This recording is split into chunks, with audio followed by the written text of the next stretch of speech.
If you plan on drafting any Dallas Cowboys in fantasy football, these next 10 minutes are going to tell you everything you need to know about the data behind the new schematics of their offense. I think you're going to be surprised what a former offensive line coach actually impacts on this Dallas Cowboys offense. If you didn't know already, the Cowboys have a new offensive coordinator. His name is Clayton Adams. Clayton Adams formerly was the offensive line coach in Arizona with guys like James Conner and even Kyler Murray producing in the run game. He was the tight ends coach in Indianapolis in 2021 and 2022. He was the assistant offensive line coach in Indianapolis with Jonathan Taylor. Look, guys, everybody sees this and immediately thinks, let's run the ball a little bit more. That's what needs to happen. You can read some of the quotes that have been said. The same thing that I want from every player on offense, and that is to create violence in the game. Be aggressive, run, hit. I think that every decision we make schematically needs to lean in that direction. So you're probably thinking run game, run game, run game. Yes, to an extent. And there's a couple layers to this. Number one, the only year of experience that Clayton Adams had as a co-offensive coordinator, he had a quarterback that was 26th in the country in pass attempts, guys. Steven Montez in Colorado, that 2018 year when he was the co-offensive coordinator, Clayton Adams, he still was in the top 25% of quarterbacks who threw the football. Now, that could have to do with team success, but this Dallas Cowboys team, at the end of the day, probably is not one that's going to continually dominate opponents where you don't have to throw the football. So you can see that. You can read all these quotes. At the end of the day, the numbers speak for themselves in his only year as co-offensive coordinator. The second thing here, and we don't talk about this enough, the fact that the Dallas Cowboys just don't have as much talent in the run game. Every single breakdown you see me do, which if you haven't seen them, there's a playlist below. You can subscribe so you don't miss any more of these breakdowns. We're going team by team, player by player here for all 32 teams. It's all data-based. It's all analytic-based, which is really good. But we can't just throw all the personnel, the talent arguments aside when it doesn't fit an argument. Because at the end of the day, you look at the Cowboys offense, guys. Oh my goodness. Javonte Williams, Miles Sanders, Jaden Blue, who I do like, and Deuce Vaughn in that running back room. Like, you're telling me you're going to look at that running back room and then CeeDee Lamb, George Pickens, and Jake Ferguson in the pass game with Dak Prescott as your quarterback and say, we need to run the ball more? There's no way they're going to lean away from the talent they have. And I'll tell you what, there's a reason they traded for George Pickens. They want to throw him the football. That is the reality, guys. Every single person sees former offensive line coach coming in and think, okay, here we go. The offense is going to change dramatically. When in reality, Dak Prescott is still your quarterback. We're going to talk pass volume here in a second, but the talent feeds into the pass game. So I wouldn't worry too much about the offensive coordinator aspect of this, especially when Brian Schottenheimer is your head coach. And when you go look at some of this basic passing data in the games that Dak Prescott played weeks 1 through 9 last season, the Dallas Cowboys still had the 7th most overall dropbacks. And keep in mind, this is including in a bye week. So they had more dropbacks per game than the Giants, more dropbacks per game than the Raiders, more dropbacks per game than the Buccaneers, more dropbacks per game than the Houston Texans. The Dallas Cowboys still wanted to throw the football last year with Dak Prescott. That was the reality of it. Now, Brian Schottenheimer, as the head coach, will continue to amplify that. And when you go back to 2023, you look at all weeks when Dak Prescott played his last fully healthy season, it's very clear that it was the same thing. The 3rd most dropbacks in 18 games. This is including playoff games, guys. They want to throw the football. They have the talent to throw the football. That's the bottom line. You go look at some more data from 2024, the most receiver targets per game, as well as the 3rd most routes. From 2023, that huge Dak Prescott year, the 4th most targets, the 2nd most routes. They want to throw the football. The talent on the roster is leaning towards throwing the football. I almost don't care who your offensive coordinator is. If you're looking at this Dallas Cowboys offense on paper, what they have, who's good, you are going to want to throw the football to CeeDee Lamb, George Pickens, and Jake Ferguson. Those are probably your top 3 options of what you want to do. And for all I care, it could be Jalen Tolbert as the 4th option. They want to throw the ball, and they're going to throw the ball. That's the bottom line with this Dallas Cowboys offense. And I don't want us to look too far past the fact that the volume's been there. But when there's volume, it usually means more opportunity. You still got to capitalize on it. And when you look at Dak Prescott over the years, there is absolutely no exception. He capitalizes on opportunity. You go look at his last fully healthy season in 2023.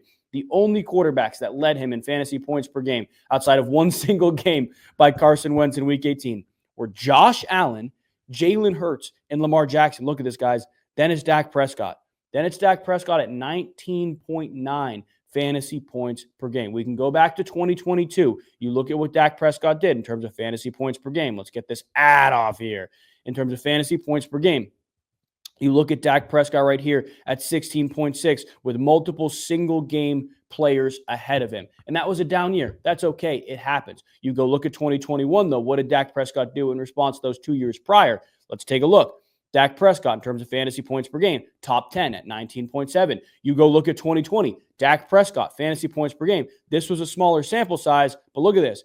He was fantasy quarterback 1 in the 5 games that he played, excluding Marcus Mariota, who only played 1 game, at 24.7 fantasy points per game. The reality is, Dak Prescott is going to continue to capitalize on the opportunity. He has all of his career, and now these are the best weapons that he's had to do it. George Pickens is great. We know the threat he poses on the outside, but I think we're very casually overlooking CeeDee Lamb as well. If you have an opportunity to draft CeeDee Lamb, we'll talk ADPs at the end here.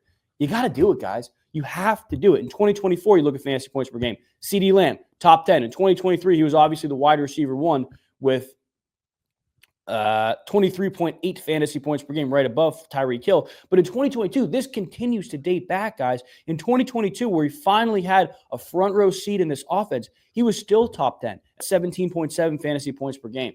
CeeDee Lamb is another elite producer in this offense, and it all stems back to the fact that Dallas is going to want to maximize their personnel by throwing the football to the good players on their roster. That's all it takes, guys. You don't need to overthink this. You got CeeDee Lamb and George Pickens, even Jake Ferguson. Dak Prescott's your quarterback. I don't care if you have a former offensive line coach. You're going to want to throw the ball. You need to throw the ball. And I outlined that in my latest thread on Twitter, which if you guys are not following, make sure you do. It's very, very simple. There's a link in the description. It's the same handle as it is on here. You guys are missing exclusive daily content on here if you're not following already, but I will pull up this thread very quickly. Dak Prescott, you can see the past fantasy production. Led the NFL in passing touchdowns in 2023, finished 3rd in passing yards. These are the best weapons that he had. We talked about Clayton Adams. His ADP, we'll talk about at the end, is way too low, guys. There's so many things that point in Dak Prescott's direction. I love Dak Prescott, but if you're not following Twitter, make sure you do. Link in the description, all that good stuff. There's exclusive content on there for you, and honestly, the content on there comes out before it comes out on YouTube, so make sure you're following over there. But the target percentage in terms of where Dak Prescott is going to distribute the football is almost as important as who is catching it, right?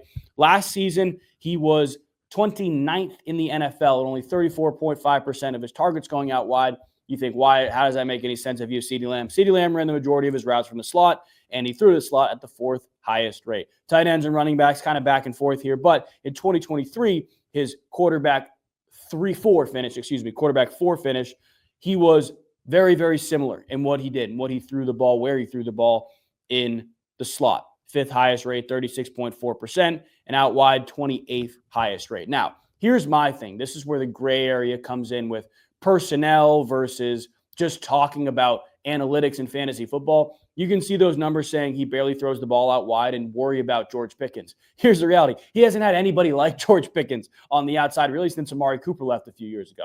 So I look at this offense and I expect that number out wide to bump up a little bit. Maybe the slot goes down a little bit, but it's still CeeDee Lamb. You're still getting him the football. What I'm worried about is the tight end and the running back production, especially because of how deep this running back room is. I'm a little bit worried we're not going to see an elite running back producer. Like Rico Dowdle was a good fantasy option last year because of the fact that there was nobody else in the room. And I shouldn't say the running back room in Dallas is deep. I shouldn't say that. There are just a lot of different options. I don't think the options are that great, but there are a lot of different options. And you look at the depth chart again, guys, like Javonte Williams, we'll talk about him in a minute. He excels in the pass game. Jaden Blue excels in the pass game. Deuce Vaughn, if he makes the roster, the pass game guy. How are you going to confidently lean into any of those guys? I don't think you can. Now, I do partially worry about Jake Ferguson as well. I think they're going to throw the football, but generally speaking, in an offense that probably will balance out a little bit in terms of their tendencies in run pass, the tight end, especially when you bring in a guy like George Pickens, is probably going to dip off in targets, receptions a little bit. So I am just generally staying away from Jake Ferguson for right now. He'll catch a touchdown for you. He'll be a good backup option, but I'm staying away in terms of my starting tight end. There are other guys. We'll look at ADPs again at the end that I would much rather have over Jake Ferguson, but In terms of running back, receiving production, there's too many guys in the room for me to feel confident, and there's not enough data for me to feel confident. And then the slot and out wide, those numbers out wide will bump up. Slot will probably even out a little bit, but it'll still be top 10. So Dak Prescott, again, going to throw the ball, going to get the ball to his good players. Now, you look at what Dak did last year, and it's a little bit underwhelming, but at the same time, he was still throwing the ball a good amount, and that's the most important thing with this offense. Brian Schottenheimer as the head coach. Again, I know it's a new coordinator. He will still oversee the offense. And then you go look at guys like Javonte Williams and the run game. Guys, this was behind the best offensive line in the NFL last year, statistically, the Denver Broncos. 3.7 yards per carry, 513 yards. And I know the Broncos were also in a system where they prioritized using different running backs. They had a pass game guy. They had a goal line guy. They had a short yardage guy. They had a first down guy, a second, all this stuff. But even when Javonte Williams touched the ball, and he still touched the ball on the hard yards downs, he wasn't cracking 4 yards per carry. And I mean, you look at this, he had one 20-yard run, guys. One 20-yard run. I can't feel confident in this run game unless a guy like Jaden Blue comes in and is wildly explosive. That's the only way I can feel confident. But the ADPs and all this stuff matter, and that this is the bottom line. So you go look at quarterbacks. We'll start with Dak Prescott. You go look at quarterback right now. Dak Prescott is being drafted, at least on RotoWire, as a 16th quarterback, guys. He isn't even in the top 100. A lot of the sites I've seen just have him cracked in the top 100, but in this one, he's not even in it. I can't confidently take a guy like Jordan Love, whose volume I just don't know. Justin Herbert, whose volume I worry about a little bit. Bo Nix is different because he has the run game potential, but guys like that, when you get into that 80, 90, 100 range, you're probably going to want to draft for depth at running back or receiver, especially if there's not much that distincts between these quarterbacks. Dak Prescott, to me, is the best quarterback, at least if you want to take a shot on this page outside of Kyler Murray, who has run game potential, run game upside. Dak is being drafted outside the top 100. Like, that's crazy, guys. That's absolutely nuts. When you go look at the running backs, I'm going to filter off here because I really don't think we're going to see a serious influx. Yeah, so you look at the top. Look at this, guys. I'm not seeing anybody in the Dallas offense even on here. You can find the first guy, Jaden Blue, as running back 43. I don't know if Javonte is going to be running back 36. So these guys, even being drafted where they are, I don't know how confident I am in taking them. Like, I look at a guy like Cam Scatabo, who's going to be probably the short yardage goal line guy in an offense where they're going to run the ball a little bit more, maybe not feel as well as their offense, as good as their offensive line in New York as you do in Dallas, but they're going to run the ball more, and it's him and Tyrone Tracy. It's not him and 3 other guys. A guy like Najee Harris, it's going to be him, and it's going to be really Omarion Hampton if he steps up. Jalen Warren, I love. Caleb Johnson, I love. At this point, you're drafting running backs as handcuffs like Zach Charbonnet, who I love, or you're trying to draft guys who are in less crowded running back rooms. So to me, it makes absolutely no sense to take a guy like Javonte Williams over any of these guys because there are 3 other backs in the room, 4 other, like, I'm not touching this. Jaden Blue is one that has upside, and if he's being drafted, I don't know, 187, so that'd put you in the 13th-ish round. Sure, take a shot, go ahead, but at the same time, like, Bishop Tootin is a guy who's extremely, extremely important to the Jaguars offense. We'll talk about later on down the offseason. Probably worth a shot. Austin Eckler's the pass game guy in Washington. I take his PPR value over a guy like Jaden Blue, who I got no idea is going to have even any semblance of an impact outside of the pass game. I worry about that. In terms of wide receivers, though, you can see here, like, CeeDee Lamb is still being drafted in the top 10. If I have the 5th, the 6th, the 7th overall pick, and he's falling to me, I'm taking him. I'm taking him. I'm not thinking twice about it. Probably taking him over Amon-Ra St. Brown, Puka Nacua, Malik Neighbors, like guys like that. I'm not even thinking about it. I'm taking him. That's an absolute no-brainer. Now, George Pickens is interesting because I do worry about his overall volume if he is just going to be the X, running people off. But being drafted outside of the first 6-ish rounds is a pretty solid spot for him. And if CeeDee Lamb gets hurt, he is going to immediately be thrusted into that wide receiver 1 role because of the pass offense volume we talked about. We just talked about it the first 4 or 5 minutes of this video. He's worth the shot. If he's falling in your drafts, he's worth the shot. But at the same time, there are more upside-oriented guys that I would prefer around this spot. Like a guy like Ted McMillan, if he truly is the Mike Evans to the Dave Canales offense, he is worth the shot over George Pickens for sure. A guy like Chris Olave, regardless of who's playing quarterback in New Orleans, regardless of how good Tyler Shuck is, worth the shot for sure. It's a matter of value for George Pickens, and where he's being drafted at right there, I think it is decent value. I do also want to go back very, very quickly and look at Jalen Tolbert, just so we have an idea of where he is going for everybody. Jalen Tolbert. I don't even see him on here.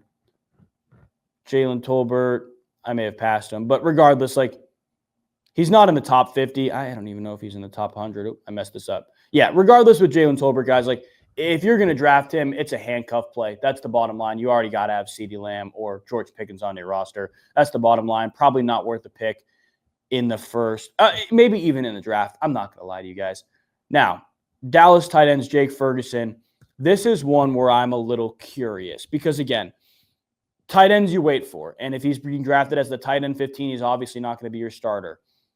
But is the upside as a backup there better than the upside of Kyle Pitts or Isaiah Likely? No.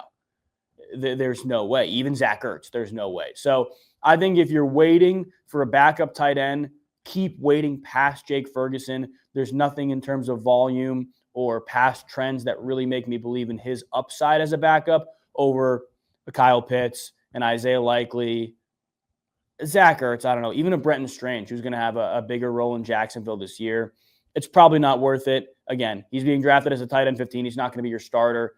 If you're drafting a backup tight end, I like to do it for upside.